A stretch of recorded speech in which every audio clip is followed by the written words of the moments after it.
Hello, my name is Mary Calkins, and today I'm going to discuss with you the importance of positive relationship with an early learner.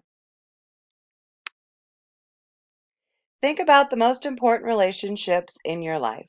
Who has helped you to become who you are today? They made you feel safe, helped you to become confident, and encouraged your growth. Do you think of your mother, a sibling, or a friend? One of the most important relationships that has helped you to become who you are today, you may not even remember. This is the powerful relationship you had with your early childhood caregiver and preschool teacher. In this presentation, we're going to explore one of the key ingredients to a quality early childhood program, positive relationships. I have chosen this for my presentation today because I work with infants and toddlers as the coordinator of the Mothers and Babies program. We're going to look at brain development, into the factors that impact a positive relationship, and we're going to look at ways caregivers and teachers in early childhood learning can activate and stimulate young children. The brain is an amazing organ. The brain does 90% of its development in the first 5 years of life. This window of time is crucial for building a strong foundation that is needed for the duration of one's life. During the first year of life, there are times when the brain can generate 700 synapses a second. A synapse is needed to create pathways and connections within the brain. If these connections are not used, then the process of pruning will occur. Unlike when you prune a rose bush to promote growth, pruning in the brain disconnects and closes the pathway. During the first 4 years of life, language and communication grow the most. If a child has an adult who is interactive and responsive to the child, this growth is nurtured. If a child does not have an interactive and responsive adult, then pruning will close important pathways that will lead to a deficiency in language development. It's important for children to have the adult that engages with them and encourages the growth of language and communication. This block in their foundation of brain growth can predict future success in the classroom. Emotional development is also building in these years. Although infants and young children do not fully understand what emotion is and why they are feeling the way they do, they are expressing emotion and making efforts to connect with the emotions of others. In early infancy, babies will cry because they are mad or sad. Crying is the way they express that they have a basic need or as a hunger, discomfort, or they have a wet diaper. Very early, they begin to recognize if they cry, someone will tend to them. This emotional development is a reason for creating a safe, nurturing environment. A responsive adult is again key to helping the child develop a sense of self, security, and beginning of emotional regulation. Early childhood relationships, which are engaging, builds the scaffolding for a lifetime. Research has shown that this engagement encourages the growth of the brain, and in that the potential for the child's success. This becomes more evident as the child grows. From a solid base, the scaffolding is being built by parents, family members, the child's environment, and equally important, the child's caregiver or teacher.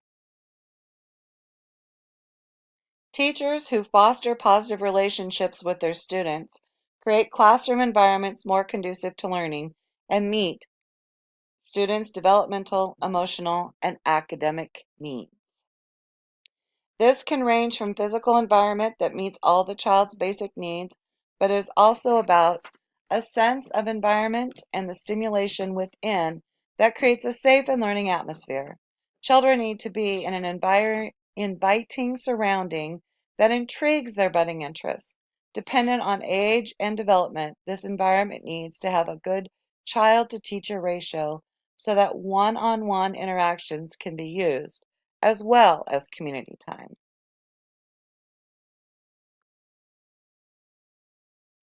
If a child feels safe and they are given ample opportunities for engagement with adults, this helps them develop confidence. Confidence comes from a child seeing themselves as able to do something.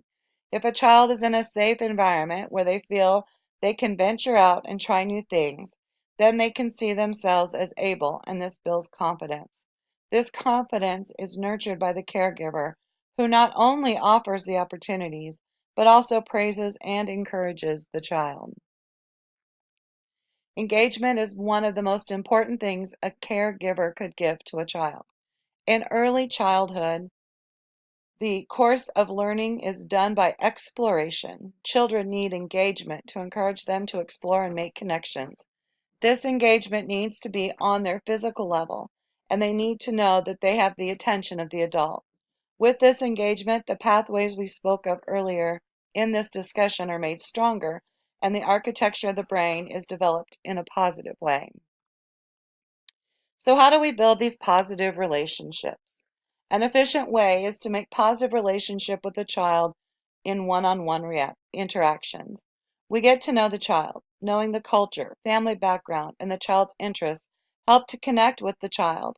In a one-on-one situation, a teacher can encourage the child's growth by giving them eye contact to let them know that they are the focus.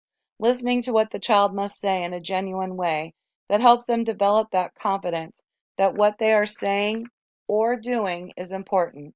Showing the child your enjoyment helps build the bond between the child and the teacher. Trust between the caregiver and the child grows in these interactions. You can also help the child reflect on their own knowledge, thus encouraging them to explore past what they already know. Students also become confident in their skills and their ideas. This in turn helps them to develop a sense of self. This exploration can lead to child-guided learning. If we limit the child, we are limiting their learning. Children learn through play. When a child has a choice to pick where or with what he wants to play, this is child-guided. A positive relationship is deepened by child-guided learning. It seems simple, but when a child is interested in the activity, they are highly engaged and they are learning. This gives the teacher a great opportunity to ask the child about what they're learning, using reflections to help expand thoughts. This is also a great opportunity to assess how the child is developing. An example would be a child who is building a town with Legos and asking them what they're building. This lets the child explain their understanding of community, or asking which building is the tallest and why, or perhaps why they used the color they did. By simply asking the child what they're doing, you are giving this information to help develop questions that can help you assess the connections that the child is making. These interactions promote a positive relationship with the child.